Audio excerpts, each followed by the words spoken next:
Welcome to our lesson on molar mass.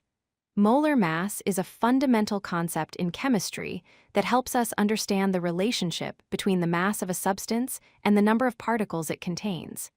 Today, we'll explore what molar mass means and how to calculate it. Molar mass is defined as the mass of 1 mole of a substance. It's measured in grams per mole, which we write as g/mol. Think of it as the weight of a specific number of particles, similar to how a dozen eggs weighs a certain amount. Here's the key concept to remember. 1 mole of any substance contains exactly 6.022 times 10 to the power of 23 particles. This number is called Avogadro's number, named after the Italian scientist Amedeo Avogadro. Whether you have a mole of water molecules, carbon atoms, or sodium ions, they all contain this same number of particles.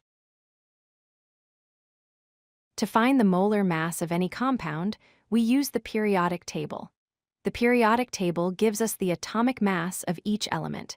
To calculate molar mass, we simply add up the masses of all the atoms in the chemical formula. Let's look at some examples to see how this works.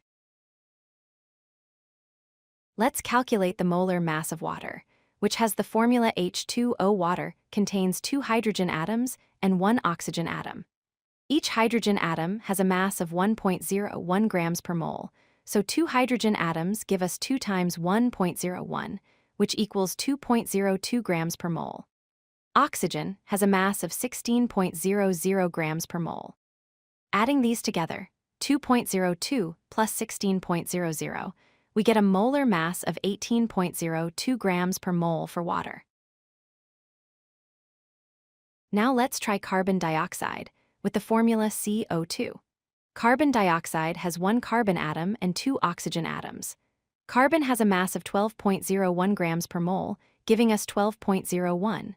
Each oxygen atom has a mass of 16.00 grams per mole, so 2 oxygen atoms give us 2 times 16, which equals 32.00 grams per mole.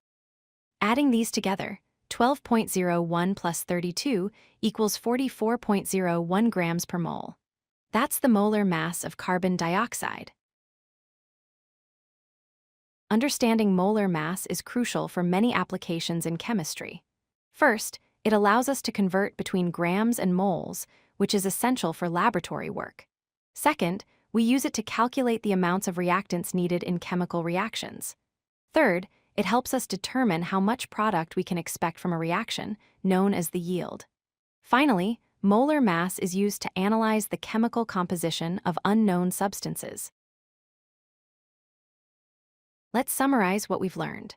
Molar mass represents the mass in grams of 1 mole of a substance. We find molar mass by using the periodic table and adding up the atomic masses of all atoms in a formula. Most importantly, molar mass is an essential tool for stoichiometry, which is the study of quantitative relationships in chemical reactions.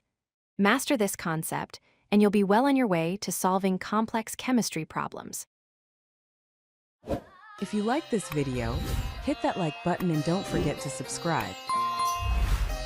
Visit codelucky.com for more such useful content.